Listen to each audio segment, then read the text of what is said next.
आप सभी को नमस्कार। स्वागत है आप सभी का ज्ञान आरोह के इस मुक्त मीडिया प्लेटफॉर्म पर।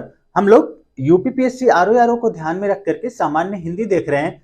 उसमें जो 6 टॉपिक हैं सामान्य हिंदी के, वो हम लोगों ने उसमें से एक जो टॉपिक है पहला तद्भव तत्सम, वो हम लोगों ने देख लिया है। अब हम लोग दूसरी जो टॉपिक है, दूसरी जो यूनिट है, दूसरा जो टॉपिक है वो देख रहे हैं। दूसरा टॉपिक क्या है? अशुद्धि संशोधन या वर्तनी शुद्धि या वर्तनीय शुद्धियों का संशोधन जो करना है, जहां से 10 नंबर आएंगे, वो हम लोग देख रहे हैं। इसमें हम लोगों ने दो नियम जो है वो दो नियम हम लोगों ने देख लिए थे। आज हम लोग चर्चा क्या करेंगे, जो तीसरा नियम है उसके ऊपर चर्चा करेंगे। दो नियम कौन कौन से हम लोगों ने देख लिया है? पहला जो नियम हम लोगों ने देखा है, क्या देखा है? क ख या फिर क ख के बाद या फिर प फ के बाद या फिर ट ठ के बाद, यदि ये जो तीन ऊष्म व्यंजन है श श स, इन तीनों ऊष्म व्यंजन में से कोई एक जो स है वो लगाना है, तो यहाँ पे हम कौन सा स लगाएंगे? हमेशा यहाँ पे क्या लगाएंगे? जो ये मूर्धन्य वाला श है, मूर्धन्य वाले स का हलंत रूप लगाएंगे। ये हम लोगों ने देख लिया था। और क्या देखा था इसी में कि अगर च छ है किसी शब्द में, उसके पहले हमें इन तीनों जो श है इनमें से श लगाना है, तो हम कौन सा श लगाएंगे? हमेशा जो तालव्य श है इसका हलंत वाला रूप लगाएंगे। वहीं अगर कहीं त थ है किसी शब्द में, उसके पहले हमें ऊष्म व्यंजन में से इनमें से कोई श लगाना है, तो हम कौन सा श लगाएंगे? हमेशा दंत स का हलंत वाला रूप लगाएंगे। ये हम लोगों ने देख लिया था। एक और जो नियम देखा था, रेफ वाला जो नियम था, जो रेफ का जो नियम है वो क्या है कि जो जैसे आशीर्वाद, जो ये र है किस वर्ण के ऊपर लगाएंगे, कैसे हम इसका सही उच्चारण करके कैसे इसे सीख सकते हैं, ये हम लोगों ने देख लिया था। अब आगे बढ़ेंगे हम लोग। आज देखेंगे तीसरा जो नियम है। तीसरा नियम क्या है? द्वित्व का नियम। जब हम लोग वर्णमाला पढ़ रहे थे, वहां मैं आप लोगों को द्वित्व बताया था। द्वित्व क्या है? जहां पे एक जो व्यंजन है वो दो बार लिखा जाए। द्वित्व जैसे पक्का, पक्का क जो ध्वनि है क्या हो गई है? दो बार लिखी गई है, तो इसे क्या कहते हैं? द्वित्व कहते हैं। तो आज जो तीसरा जो नियम हम लोग देखेंगे अशुद्धि संशोधन में, उसमें क्या देख रहे हैं? द्वित्व का जो नियम है वो देख रहे हैं। द्वित्व का नियम क्या कहता है? ये कहता है कि जैसे मैंने यहाँ पे कुछ शब्द लिखे हैं, 4 शब्द लिखे हैं। क्या लिखा है? पाता, सांच, काजल, लूचा। जब हम इनको परिवर्तित करेंगे, ये ध्वनियां जब परिवर्तित होंगी, जैसे इनका द्वित्व जब होगा पत्ता, और ये सांच का सत्य, काजल का कज्जल, कज्जल, लूचा का लुच्चा, लुच्चा, इसी तरह से मुन्ना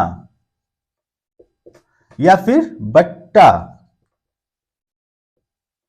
या फिर उच्च, ये सब देख रहे हैं। क्या है? ये मैंने शब्द लिखा है, इसमें कॉमन क्या है कि जहां पे ये जो व्यंजन है, जो ध्वनि आई है, जहां पे कोई ध्वनि द्वित्व हो जाएगी, उसके पहले वाला जो वर्ण होगा वो हमेशा क्या होगा? हमेशा हरस्व रहेगा। हरस्व रहेगा, कभी दीर्घ नहीं होगा। जैसे यहाँ पे, यहाँ द्वित्व व्यंजन नहीं था, यहाँ पे पहला जो स्वर है वो क्या है? दीर्घ है। यहाँ पे भी दीर्घ है, यहाँ पे भी दीर्घ है, यहाँ पे भी दीर्घ है। लेकिन जैसे इसमें द्वित्व कर रहे हैं, व्यंजन का द्वित्व रूप हो रहा है, तो ये क्या रहा है? पत्ता हो जा रहा है, यहाँ पे सत्य हो जा रहा है, कज्जल हो जा रहा है, लुच्चा हो जा रहा है, लूचा, लूचा नहीं हो रहा है, यहाँ पे मुन्ना हो जा रहा है, यहाँ पे बट्टा हो जा रहा है, यहाँ उच्च हो जा रहा है। अगर उच्च को ऊंचा लिखोगे तो कैसे लिखते हैं? ऊंचा, बड़ा ऊ लगाते हैं। लेकिन यहीं पे क्या है? जब यहाँ पे च जो ध्वनि है वो द्वित्व हो गई, तो फिर क्या हो रहा है? उच्च हो जा रहा है। ये जो पहली जो ध्वनि है वो क्या हो जा रही है? हरस्व हो जा रही है। पहला जो वर्ण होगा वो क्या हो जाएगा? वो हरस्व हो जाएगा। इसी को हम क्या कहते हैं? द्वित्व का नियम कहते हैं। ये बहुत ही आसान है। ये जब आसान इसलिए कि जब इसका आप अभ्यास करेंगे तो पाएंगे कि जितने भी शब्द हैं जहां पे द्वित्व व्यंजन आएगा, वो हमेशा उसका पहला जो वर्ण होगा, पहली जो ध्वनि होगी, वो क्या हो जाएगी? वो हमेशा हरस्व हो जाएगी, दीर्घ नहीं रहेगी। जैसे मैं कुछ शब्द लिख रहा हूं, इन शब्दों से आप लोग देखिएगा और अभ्यास करिएगा कि जो पहली जो ध्वनि है वो हमेशा क्या हो जा रही है? हमेशा हरस्व आती है, दीर्घ नहीं होती है। जहां पे हमेशा कंफ्यूजन होता है कि यहाँ पे बड़ी लगाए या छोटी लगाए, या बड़ा उ लगाए या छोटा उ लगाए, इसलिए ये कंफ्यूजन आज समाप्त हो जाएगी क्यों? क्योंकि जहां पे भी कोई ध्वनि द्वित हो जाएगी तो उसके पहले जो स्वर होगा वो हमेशा क्या होगा? वो ह्रस्व स्वर होगा, दीर्घ नहीं होगा। अगर वो दीर्घ है तो किसमें परिवर्तित हो जाएगा? वो किसमें परिवर्तित हो जाएगा? ह्रस्व में परिवर्तित हो जाएगा। इसी तरह से पक्का, जितने भी शब्द ले लीजिए, पत्ता या फिर गन्ना, ये सारे शब्द देख रहे हैं क्या है? यहाँ पे आप देख रहे हैं तो पा रहे हैं कि जो ध्वनि है जब ये द्वित हो रही है तो उसके पहले वाला जो वर्ण है वो क्या हो रहा है? वो ह्रस्व हो जा रहा है, दीर्घ नहीं हो रहा है। जैसे मैंने यहाँ पे ऊंचा बताया, पाता बताया, तो ये जब द्वित व्यंजन होंगे तो ये क्या हो जाएंगे? पहली जो ध्वनि होगी वो क्या हो जाएगी? ह्रस्व हो जाएगी। इसी नियम को हम क्या कहते हैं? द्वित्व का नियम कहते हैं। कि जब द्वित्व का नियम कहाँ होता है? जब द्वित्व कोई ध्वनि दो बार आती है, दो बार प्रयुक्त हो जाती है, तो उसके पहले वाला जो स्वर होता है अगर वो दीर्घ है तो फिर वो क्या हो जाएगा? ह्रस्व हो जाएगा। अगर ह्रस्व है तो ह्रस्व ही रहेगा। तो इसी को हम क्या कहते हैं? द्वित्व का नियम कहते हैं। अब आ जाए कुछ और देख लेते हैं हम लोग। क्या देख लेते हैं? जैसे मक्खी, मक्खी, मट्ठा, अच्छा ले लेते हैं। एक और शब्द ले लीजिए, पत्थर। क्या देख रहे हैं? अभी तक हम लोग क्या देखे थे? जैसे कच्चा देखा हमने, कच्चा, गन्ना, पत्ता, ये हमने देखा कि यहाँ पे एक ही जो ध्वनि थी वो द्वित हो रही थी। उस कारण से जो पहली वाली जो ध्वनि थी वो ह्रस्व हो जा रही थी। लेकिन यहाँ क्या है? यहाँ एक ही ध्वनि द्वित नहीं हो रही है, इसमें एक ही वर्ग की क्रमशः दो ध्वनियां द्वित हो रही हैं, एक हो रही हैं। जैसे मक्खी, क के बाद कौन सी ध्वनि आती है? क वर्ग में ख। ट के बाद कौन सी ध्वनि आती है? ट में ट ठ। च के बाद च छ। त के बाद थ त थ। तो क्या आ रहा है? इस तरह से जब एक ही वर्ग की क्रमशः दो ध्वनियां द्वित हो जाएंगी तो उसके पहले वाली जो ध्वनि होगी वो क्या होगी? वो हमेशा ह्रस्व होगी, कभी भी दीर्घ नहीं हो सकती है वो ध्वनि। तो ये भी द्वित का ही नियम कहलाता है। तो ये रहे द्वित का नियम पहला, कि अगर कोई ध्वनि क्या हो जाएगी? द्वित हो जाएगी तो उसके पहली वाली जो ध्वनि होगी वो हमेशा क्या होगी? ह्रस्व होगी। उसी तरह से अगर किसी वर्ग की दो ध्वनियां क्रमशः द्वित हो जाएंगी, जैसे मक्खी, मट्ठा, अच्छा, पत्थर, तो वो भी क्या होंगी? पहली जो ध्वनि होगी वो भी हमेशा क्या होगी? वो ह्रस्व ध्वनि होगी। तो ये अशुद्धि संशोधन के अंतर्गत जो तीसरा जो नियम है किसका नियम है? द्वित्व का नियम है। अब आ जाते हैं अगला जो चौथा नियम है उस पर भी हम लोग चर्चा कर लेते हैं। चौथा नियम देख लेते हैं हम लोग। चौथा नियम क्या है? योजक चिन्ह का प्रयोग। चौथा जो नियम है वो क्या है? योजक चिन्ह का प्रयोग। कि हम योजक चिन्ह का कहां प्रयोग करें? ये जो है ये बहुत ही कंफ्यूज करता है बच्चों को, हमेशा समस्या पैदा करता है। तो ये कहां पे हम करेंगे? जहां पे द्वंद्व समास का जो उदाहरण होगा वहां पे हमेशा क्या होगा? योजक चिन्ह का प्रयोग किया जाएगा। एक और जो नियम है इसका, उसमें क्या है कि जो दो शब्द दिए हैं वो दोनों शब्द एक दूसरे के पूरक जब होंगे, जो पूरक जो शब्द होंगे उनके बीच हम क्या हमेशा लगाएंगे? योजक चिन्ह का प्रयोग करेंगे। जैसे मैं लिख रहा हूं दिन रात। दिन क्या है? दिन रात का पूरक है। अगर दिन है तभी रात पूर्ण हो रहा है, अगर रात है तभी दिन पूर्ण हो रहा है, तभी एक दूसरे का अस्तित्व है। नहीं तो अगर सिर्फ रात रहे तो फिर रात का कोई अस्तित्व ही नहीं रहेगा, कोई महत्व ही नहीं रहेगा। अगर सिर्फ दिन रहे तो फिर दिन का कोई महत्व ही नहीं रहेगा, कोई वैल्यू ही नहीं रहेगी। तो दोनों एक दूसरे के पूरक हैं। तो जब दो शब्द एक दूसरे के पूरक रहेंगे तो वहां पे हमेशा क्या होगा? वहां पे योजक चिन्ह का प्रयोग किया जाएगा। जैसे दिन रात, सुबह शाम, सुबह प्रकाश अंधकार, अंधकार। प्रकाश है तो अंधकार, तभी अंधकार का अस्तित्व है, अंधकार है तभी प्रकाश का अस्तित्व है। सत्य और असत्य, सत्य और असत्य एक दूसरे के पूरक हैं। अगर असत्य है तभी सत्य का महत्व है, नहीं तो फिर सत्य का भी कोई महत्व नहीं है। सत्य है तभी असत्य का महत्व है, नहीं तो दोनों एक दूसरे का कोई महत्व ही नहीं। तो इस तरह के जो शब्द रहेंगे वहां पे हम क्या लगाएंगे? हमेशा योजक चिन्ह का प्रयोग करेंगे। जैसे माता पिता, ये दोनों भी क्या है? एक दूसरे के पूरक हैं। जैसे पति पत्नी, पति पत्नी, ये दोनों भी क्या है, एक दूसरे के पूरक हैं, ये तभी पूर्ण होंगे जब दोनों एक साथ रहेंगे, एक दूसरे के साथ आएंगे, जैसे माता पिता और पति पत्नी, तो ये सब एक दूसरे के क्या है, पूरक हैं, भाई बहन, चाचा चाची।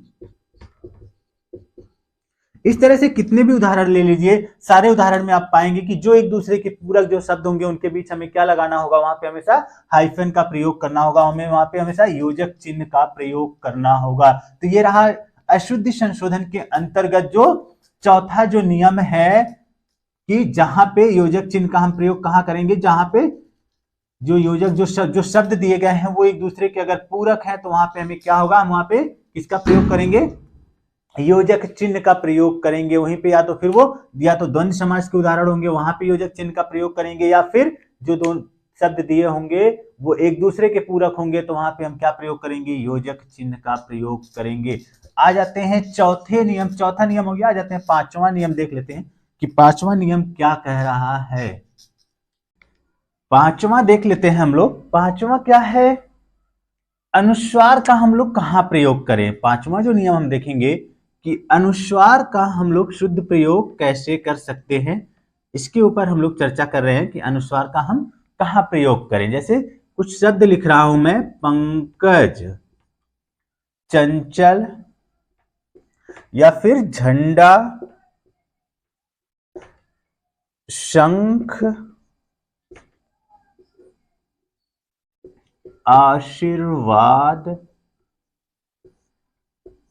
शीर्षक, ये कुछ शब्द मैंने लिखा है, इससे हम लोग चर्चा कर लेंगे कि जो अनुस्वार का हम प्रयोग करते हैं उसका शुद्ध रूप क्या होता है। जब हम लोग ये जो रेफ रे है इसकी जब हम चर्चा कर रहे थे तो वहां हम लोगों ने क्या चर्चा की थी कि अगर हमें शुद्ध रूप में लिखना है तो हमें किस पे ध्यान देना होगा, हमें उच्चारण पे ध्यान देना होगा। अगर हमारा उच्चारण जो है वो शुद्ध है तो हमारा लेखन क्या होगा, वो अपने आप शुद्ध हो जाएगा। तो जब हम उच्चारण कर रहे हैं आशीर्वाद का तो रे कहां पे आ रहा है, श ध्वनि के बाद जो श है उसके बाद रे का उच्चारण हो रहा है, तो हमेशा रेफ रे का कहां चिन्ह लगाते हैं, जो ये रे है स्वर रहित जो रे है इसी को तो रेफ रे कहते हैं। इसको हम कहां पे लगाएंगे, जहां पे जिस वर्ण के बाद जिस ध्वनि के बाद रे का उच्चारण होगा उसके अगली वाली ध्वनि के ऊपर हम इसको क्या लगाएंगे, टांग देंगे, लटका देंगे। तो जैसे आशीर श के बाद रे का उच्चारण हो रहा था तो हम लगाएंगे कहां पे, व पे, श के बाद जो अगली जो ध्वनि होगी वहां पे लगा देंगे। उसी तरह से शीर्षक में रे का जो उच्चारण हो रहा है वो श तालव्य श के बाद हो रहा है तो हम उसको टांगेंगे क्या, जो तालव्य श है उसके बाद जो ध्वनि है उसके ऊपर टांग देंगे। तो ये कौन सा है, मूर्धन्य श के ऊपर इसको लटका देंगे, तो ये शीर्षक, ये इसका शुद्ध रूप है। यहां पे आ जाते हैं, यहां पे इसके विपरीत है, जब हम अनुस्वार का प्रयोग करते हैं, जैसे मैंने लिखा पंकज, चंचल, झंडा, शंख, जब हम उच्चारण कर रहे हैं पंग, तो जो ये अंग है हलंत वाला अंग का उच्चारण कहां पे हो रहा है, प ध्वनि के बाद हो रहा है। यहां पे भी चंचल जो हलंत वाले ये का जो उच्चारण हो रहा है वो कहां पे हो रहा है, इन दोनों च के बीच में हो रहा है, इस पहले वाले च के बाद हो रहा है। झंडा, झंडा, यहां पे जो ण है, जो हलंत वाला ण है इसका उच्चारण कहां पे हो रहा है, झ के जो ये झ से झरना वाला जो है इसके बाद उच्चारण हो रहा है। शंख, ये जो अनुस्वार है इसका उच्चारण कहां पे हो रहा है, शंख जो अंग है इसका उच्चारण कहां पे हो रहा है, श जो वर्ण है, च दो ध्वनि है उसके बाद इस हलंत वाले अंग का उच्चारण हो रहा है।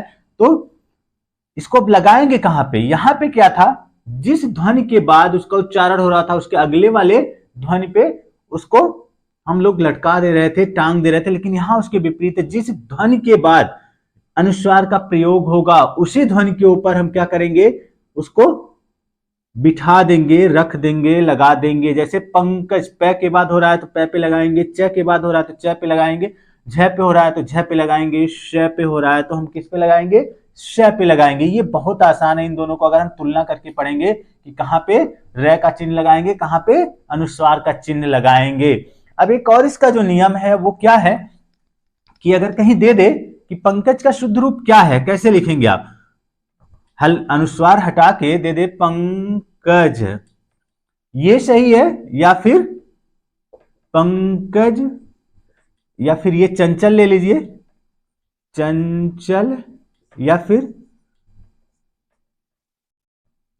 चंचल, ये वाला सही है। अगर ये दे दे तो हम कैसे समझेंगे कि इसमें इसका शुद्ध रूप क्या है। तो इसके साथ जो नियम है वो क्या है कि ये अनुस्वार का जो प्रयोग हो रहा है, अनुस्वार का जहां उच्चारण हो रहा है उसके बाद अगली जो ध्वनि है वो किस वर्ग की है, ये हमें देखना होता है। इसमें नियम क्या है कि जहां पे जब अनुस्वार जहां पे उसका उच्चारण होगा, देखेंगे कि उसके अगली जो ध्वनि है वो किस वर्ग की है। जिस वर्ग की होगी अनुस्वार में हम क्या करेंगे, उसी वर्ग की पंचम ध्वनि को हम लिख देंगे वहां पे। जैसे यहाँ पे प के बाद अनुस्वार का प्रयोग हो रहा है, तो अनुस्वार के बाद कौन सी ध्वनि है, क ध्वनि है, तो क वर्ग की पंचम ध्वनि क्या होती है, अंग होती है। तो यहाँ पे हम क्या लगाएंगे, न नहीं लगाएंगे, यहाँ पे अंग लगाएंगे, हलंत वाला अंग लगाएंगे, तब इसका ये शुद्ध रूप होगा। उसी तरह से चंचल जब यहाँ लिखना है तो जो अनुस्वार प्रयोग हो रहा है इस च ध्वनि के बाद अनुस्वार का प्रयोग हो रहा है, तो इसके बाद कौन सी ध्वनि है, च ध्वनि है। च वर्ग का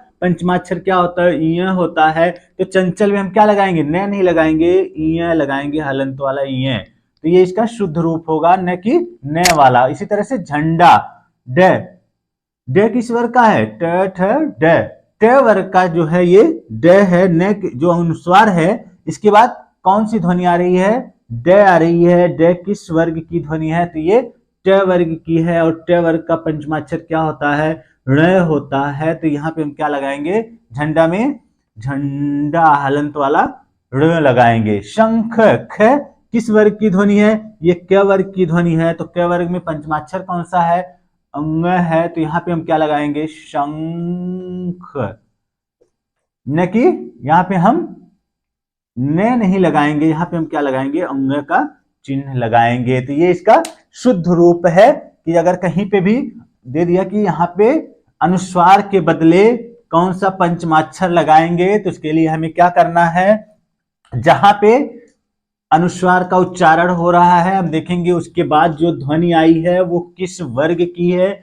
जिस वर्ग की वो ध्वनि होगी हम क्या करेंगे, उसी वर्ग की जो वर्ग का जो पंचमाक्षर है उसी को हम वहां पे रख देंगे। तो ये उसका शुद्ध रूप होगा। और यहाँ एक और समस्या आ जाएगी, यहाँ पे तो जो वर्गीय व्यंजन है वहां तो हम लगा देंगे, उसी वर्ग का पंचमाक्षर लगा देंगे। लेकिन अगर कहीं गलती से आपको ये र, ल, स, श, है, व, अगर ये ध्वनि किसी शब्द में आ गए और इन ध्वनियों के पहले अनुस्वार का प्रयोग हुआ है और एग्जामिनर आपसे पूछ दिया कि इस अनुस्वार के बदले हम कौन सा पंचमाक्षर रख सकते हैं, तो वहां पे आप सभी लोगों के सामने समस्या पैदा हो जाएगी। क्योंकि आप लोगों ने क्या पढ़ रखा है कि अगर अनुस्वार के बदले हमें पंचमाक्षर रखना है तो हम क्या देखेंगे, जो अनुस्वार के बाद जो ध्वनि आई है ये देखेंगे कि वो ध्वनि किस वर्ग की है।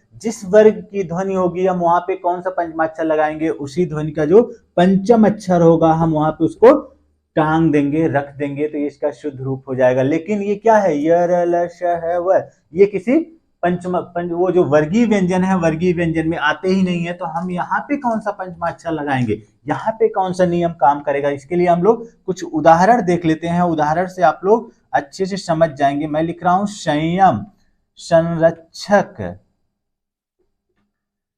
संलाप, संसद, संसार, सारांश।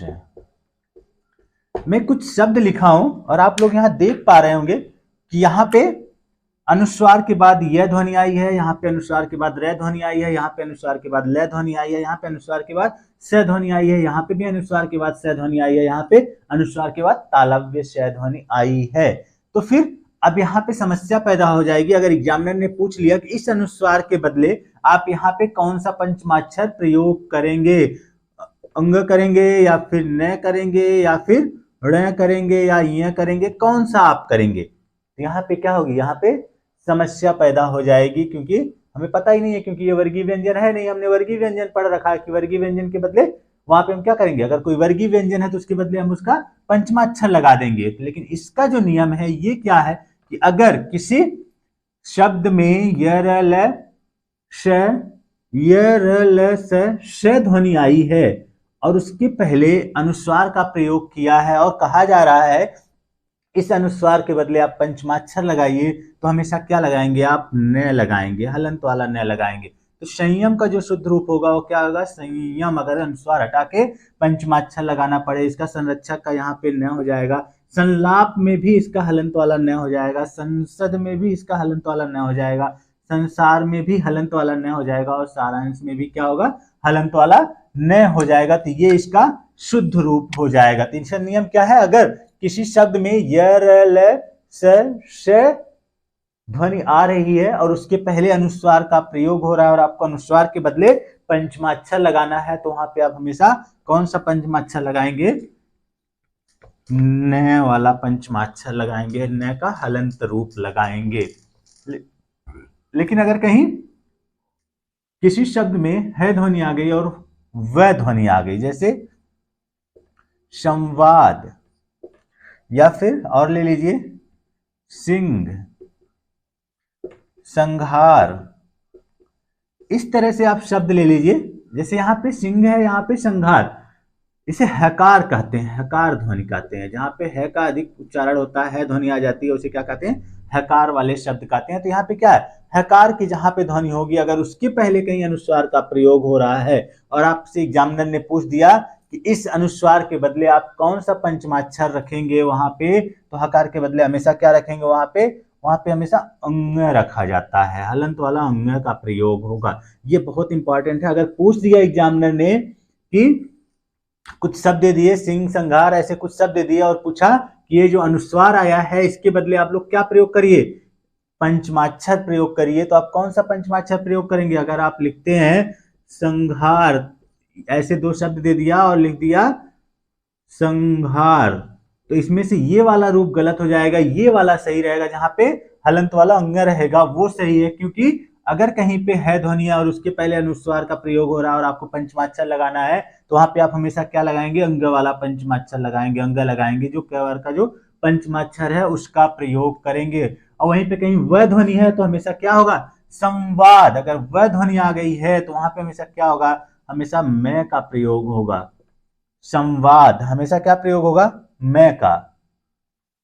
व ध्वनि आई है और उसके पहले अनुस्वार का प्रयोग किया जा रहा है और एग्जामिनर ने पूछ दिया कि आपको इस अनुस्वार के बदले आपको पंचमाक्षर लगाना है, तो आप कौन सा पंचमाक्षर लगाएंगे? जो प वर्ग का जो पंचमाक्षर है, प फ ब भ म, जो प वर्ग का जो पंचमाक्षर है उसका हलंत वाला रूप लगाएंगे। तो ये संवाद अगर आपने ऐसे कहीं लिख दिया तो ये इसका गलत रूप होगा। आपको संवाद कैसे लिखना है?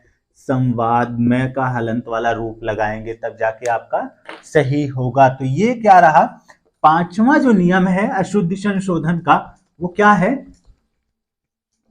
अनुस्वार का नियम है। अनुस्वार का हम कहां पे कैसे प्रयोग करें, ये इसका पांचवा रूप है कि कैसे किस तरह से हम लोग अनुस्वार कहां पे प्रयोग करेंगे। अगर वो वर्गीय व्यंजन है तो कैसे करेंगे, और किस जो ध्वनि है, जो अनुस्वार का उच्चारण हो रहा है, उसको हम कहां पे लगाएंगे? जिस ध्वनि के बाद उच्चारण हो रहा है उस पे लगाएंगे या पहले वाली ध्वनि पे लगाएंगे। ये सारी चीजें हम लोगों ने देख ली। और अगर वो वर्गीय व्यंजन नहीं है तो वहां पे अगर एग्जामिनर ने पूछ दिया कि हमें कौन सा अनुस्वार रखना है, तो उसको भी हमने देख लिया। ये सारी चीजें अगर आप ऐसे अभ्यास करेंगे तो जो वर्तनी अशुद्धि संशोधन है वो ना तो आपको रटने की जरूरत पड़ेगी, ना तो फिर आपको अपने दिमाग को बोझ देने की जरूरत पड़ेगी। जैसे हम लोग चल रहे हैं कि हर सब कुछ हम लोग क्या कर रहे हैं? सीखते हुए चल रहे हैं, बिना दिमाग पे जोर दिए, बिना दिमाग पे प्रेशर दिए, हम लोग एकदम आनंद के साथ खुशी खुशी हम लोग सब कुछ सीखते हुए चल रहे हैं। मैं एक चीज हमेशा कहता हूं कि कोई भी जो काम करिए वो क्या करिए? कभी भी खुशी के लिए मत करिए कि हाँ ये वर्तनी जो अशुद्धियां हैं, अशुद्धि संशोधन है, ये टॉपिक हमारा खत्म हो जाएगा तो हमें बहुत खुशी मिलेगी। अरे नहीं, इसको खुशी के लिए पढ़ना ही नहीं है कि ये खत्म हो जाएगी तो हमें खुशी मिलेगी। नहीं, ये जो वर्तनी अशुद्धियां पढ़ रहे हैं या कोई भी टॉपिक आप पढ़ रहे हैं, किसी भी सब्जेक्ट का पढ़ रहे हैं, उसको खुशी खुशी पढ़िए, आनंद के साथ पढ़िए। तो आपको ना तो वो तनावपूर्ण लगेगा वो विषय, ना तो फिर आपको स्ट्रेस होगा, कुछ नहीं होगा। आनंद के साथ आप पढ़ते पढ़ते उसे सीख भी जाएंगे, आपको पता भी नहीं चलेगा। तो हम लोग कर भी क्या रहे हैं? सीखते हुए चल रहे हैं, बिना रटे। जो व्याकरण का जो एक मतलब भ्रांत फैलाई गई है व्याकरण के बारे में कि हम लोग क्या करेंगे, इसको रटेंगे तभी हम इसमें अच्छा कर पाएंगे, लेकिन हम लोग क्या कर रहे हैं, इसको सीखते हुए आगे बढ़ रहे हैं। तो आप लोगों को करना क्या है, बस अधिक से अधिक अभ्यास करते रहिए और हम लोग आगे सीखते चलेंगे। आज की वीडियो में बस इतना ही। अगली वीडियो में कुछ नई जानकारी के साथ मैं पुनः आप सभी लोगों के सामने रूबरू होऊंगा। तब तक के लिए बहुत बहुत आभार आप सभी लोगों का।